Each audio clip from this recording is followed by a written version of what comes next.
生後わずか3ヶ月で親を殺され、人間の手で育てられたメスのチーター。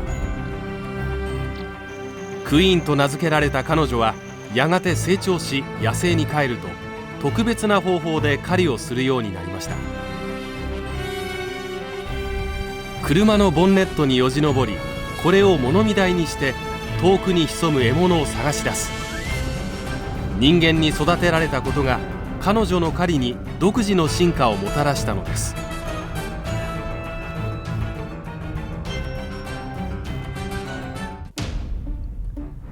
この日、クイーンは闇の中で狩りをしようとしていました。見通しの利かない夜に子供がいるチーターが狩りをするのは珍しいことです。しかし無理を押した狩りが成功するはずはありません。一瞬獲物を見失うとそのまま逃げられてしまいます。最後にごちそうを食べてから3日、空腹が限界に近づいていました。翌日、クイーンは子供たちを草むらに残して一人ブッシュに入っていきました。ブッシュの中で子供たちのためにノウサギを捕まえてきたのです。ノウサギはいわばチーターの非常食。乾季を迎え獲物が少なくなった今、この小さな肉で食いつなぐしかありません。子供たちは4日ぶりの食事に大喜び。クイーンが見守る中、凄まじい勢いで貪り、あっという間に平らげてしまいました。子供たちのためにもクイーン自身のためにも食べ応えのある大きなごちそうが必要です。親子は獲物を求めて長距離を移動していきました。そして5日目、ついにチャンスが巡ってきます。かげろうを揺らめくサバンナで草食動物の群れを見つけたのです。しかし身を潜める茂みがありません。長い距離を走ることになるのは必死です。焼けつくような太陽の下、それは脱水症状を招く危険もはらんでいます。それでもクイーンは狩りに向かいました。子供たちも全身を緊張させます。果たして獲物は手に入るのか。真昼のサバンナでクイーンの死闘が繰り広げられます。勝負が長引けば自分が命を落としかねない危険な狩りです。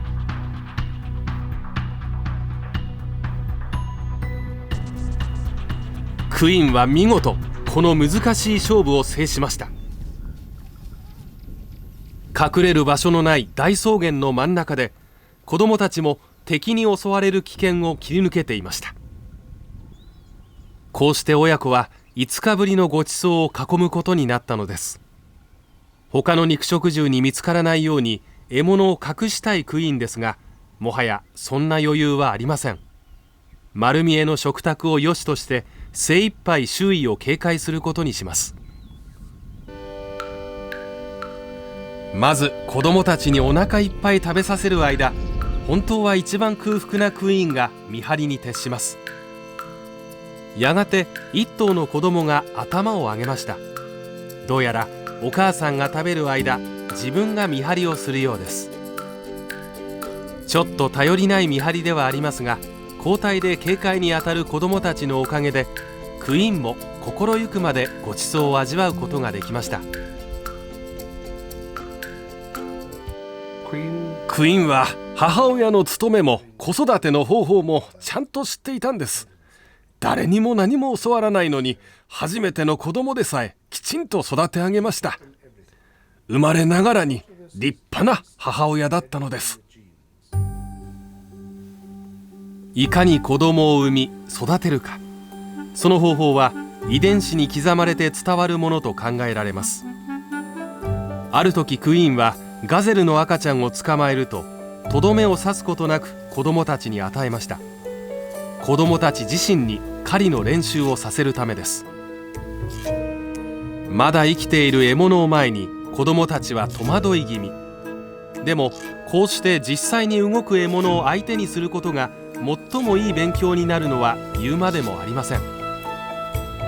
クイーンはそのことを自分自身の経験ではなく遺伝子の情報として知っていたのです。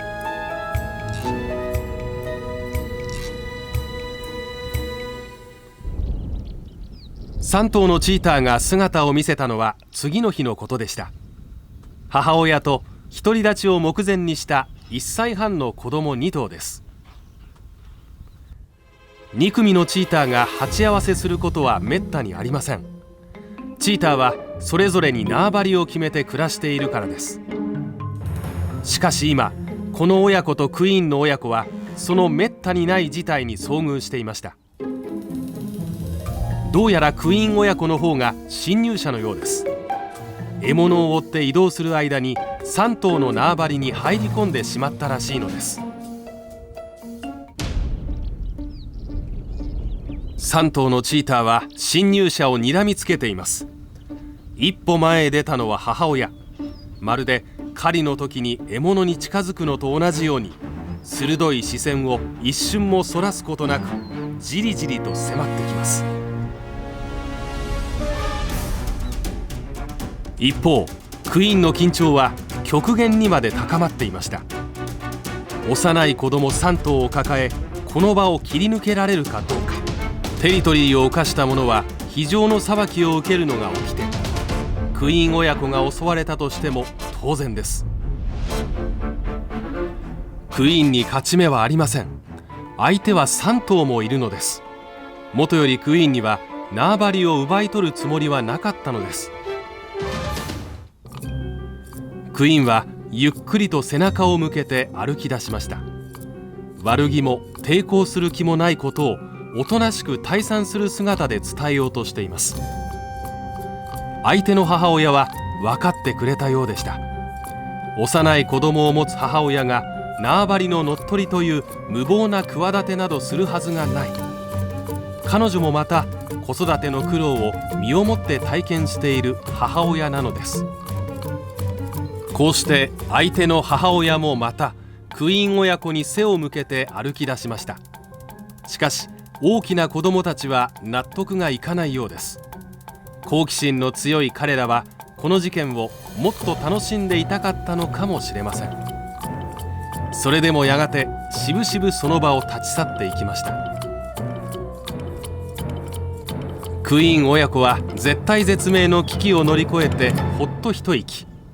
しかし親子の前途はまだまだ多難です。